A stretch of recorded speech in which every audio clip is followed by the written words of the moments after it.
Okay, like I said, what we're going to do is we're going to do a quick presentation up here. I'll take a couple of questions from the podium. At that time, Captain Lisa Barnes of our Investigative Services Bureau will come up and answer some questions after giving you guys a quick statement, and then we will have ISB personnel available for you for breakout interviews, as well as persons from Crimestoppers as well. So avail yourself of that opportunity as you see fit, guys. Since we're now crossing 2 o'clock, we'll go ahead and get started. My name is Detective Sergeant Dan Costin, C-O-S-T-O-N, Cape Coral Police Department's Public Affairs Officer, and I want to thank everybody for coming today for this news briefing that we're having in reference to the homicide investigation that occurred on November 18, 2014 in front of the TJ Maxx store. What I want to do is I want to start with a quick review of the facts of the case, and we'll get right into that. Like I said, the homicide took place November 18, 2014 around 8:53 p.m. at the TJ Maxx located at 1502 Del Prado Boulevard South. The victim, who was the store manager of the TJ Maxx, Alfred E. Griffiths, was shot and killed in front of the store.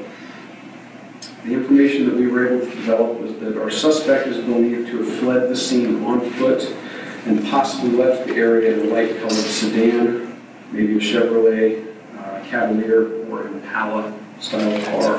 And the last information that we have is that the person fled southbound from the business.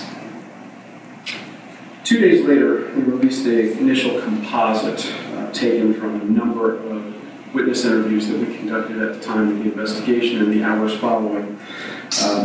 The composite that we were able to put together portrayed a white male, older, possibly in their 40s, average to thin build, light framed glasses, and light or white colored hair. In the hours and days following this investigation, this really created a massive investigative effort for members of Investigative Services. We had followed up on over 160 leads, due in no small part to your help in us getting the word out to the community that we were looking to talk with anyone and everyone who was in that shopping complex that night. Those leads led us to multiple locations throughout the state, and as a result, over 1,000 man-hours of investigative effort has been dedicated to this case so far. Question on everyone's mind, though, is why are we here today? And that's because we have several things that we would like to do. First thing that we would like to do is provide you with some updated sketches or artist renderings of the suspect. We want to talk briefly about an increased reward that is being offered. We're hoping that your coverage will reignite public interest in this case and get this back on the forefront of people's minds. And we're hoping that people see this and it will generate additional investigative leads for our Investigative Services Bureau. The lead investigator in this case sent an email today thanking a number of officers across multiple bureaus here in the police department, and there was a great quote that I took from this, and that is that the work here is not done, and this case is not cold. And we want to make it very clear to the public that there is still a lot of work to be done on this case. The first artist rendering that we have is right here. Cape Coral Police contracted with an outside artist to assist us. This is taken from witness observations. You saw the composite that was put together using a computer program. That was what was sent out in the initial BOLO sheet that we put out via news release. This is updated to a more organic look, if you will. The computer-generated composites can sometimes look a little bit more artificial than you would like, and we're hoping that people will focus on features that are not clothing related and really not related to hair color or hair length. Those are all things that can be very easily changed. We want people to focus on the shape of the face, the shape of the eyes, shape of the nose. So this is the first artist rendering that we have that is updated. We'll also be sending out high-resolution versions of these renderings to you. At the conclusion of this, I will send them out to the distribution list I have via email. Second rendering, the first one was done in charcoal or pencil. This one was actually done in a computer program. Again, very similar. What we're looking for people to focus on the shape of the face, shape of the eyes. You also see in this rendering that instead of a hood, this is portrayed with a ball cap.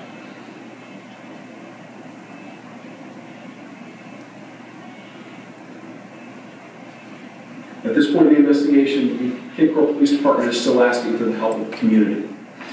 We're asking people with any information at all to contact the Cape Coral Police Department at 239-574-3223. People wanting to submit tips to us anonymously can do so online. They can go to capecops.com/tips and submit an anonymous tip right from their smartphone or from their computer. They can even text tips to us by texting CCPD as the keyword plus their message to crimes, and crimes is spelled out with the numbers on your keypad. That's 274-637. And of course, finally, they can contact Southwest Florida Crimestoppers at 1-800-780-TIPS. They can remain anonymous and they're eligible for a cash reward, which has been increased to $6,000 as of today. At this time, I'll take a couple of questions, and then I will turn the podium over to Captain Lisa Barnes from our Investigative Services Bureau. Anything for me? Has anyone been brought in or questioned? You say you have 160 leads. Are any of those suspects at this point? I'm going to have to defer that question until you talk with some of the members of our Investigative Services Bureau. I won't tell you wrong. Okay. Captain Barnes, I'm going to move the table over for you. Again, thank you for coming out today. We just wanted to reiterate to everybody that when you look at the composite, don't worry about hair, that changes. Don't worry about facial hair, that changes. What we're looking for is the actual facial features. We also want people to keep in mind maybe somebody who's left the area quickly and abruptly since this happened. Maybe they've heard somebody looking for a gun or trying to get rid of a gun since this happened. If somebody knew someone who has a car similar to what we're looking for. All those are leads that we would love to run down that we're looking for help from the community on. We've had very good success with our community, 160 tips so far, but we want to kind of get it out again and get this back into the forefront of people's heads. Can you talk about the importance of redoing sketches and making them more detailed? And maybe does this really help generate more people that have looked at the last one and may have not recognized it to now? It's not going to hurt us, that's for sure. When we went with the forensic artist, it's to get a little bit more detail.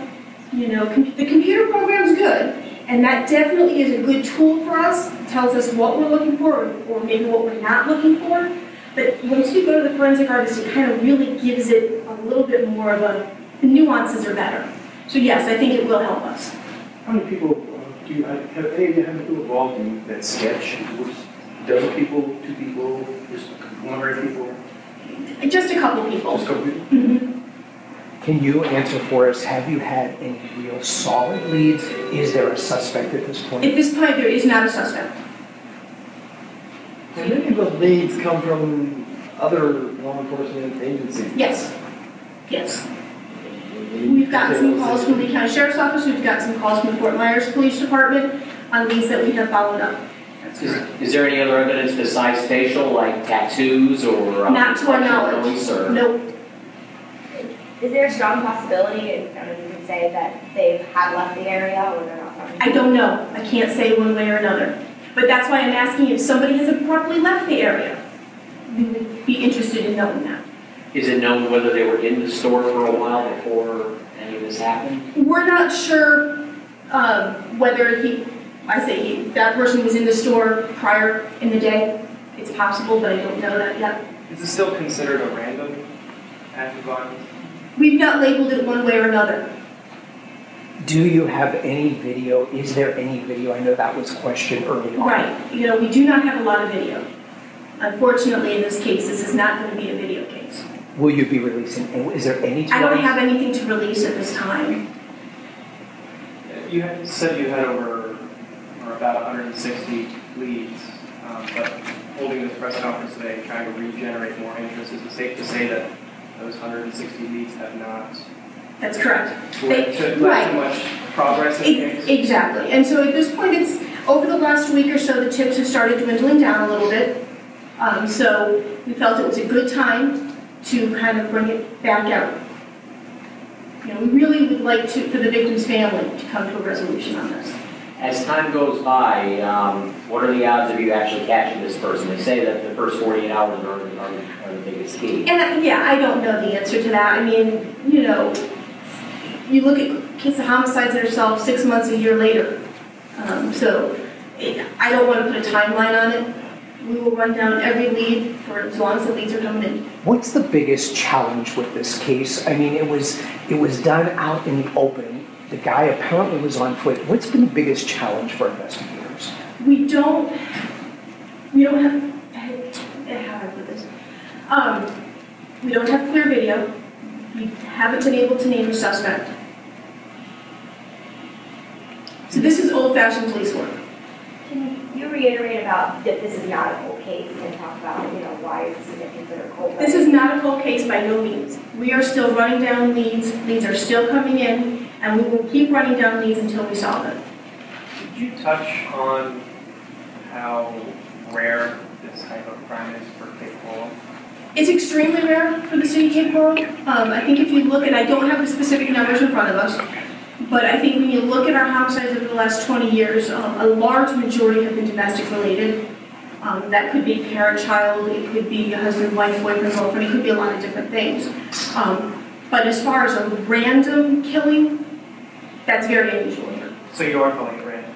Well, I don't have a suspect, so at this point, it's not a known. Do you know the weapon? Can you tell us? I mean, if you have. No, and certain things I want to keep close to the chest, and that's one of them. So that when we have a lead, or we have a suspect, I don't want all the information to be out there. You said that he was slim. Can you give us a height, a weight? Is there?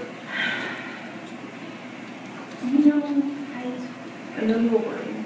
I think that the last estimate that was provided was between 5'6" and 6 foot. Okay. I'm going to leave the rest of your questions for the breakout sessions with the detectives and investigative services captain. Everyone's just going to hang out for a little bit. That concludes this portion here. I will email all of you the detailed high-res composite images. In the next 15 to 20 minutes, I'll have those in your inbox. So that's coming your way. Avail yourself of the opportunity to grab some carpet and do your breakouts, and just kind of do it almost like round robin style, and that way you can get your independent audio and video. Thank you very much.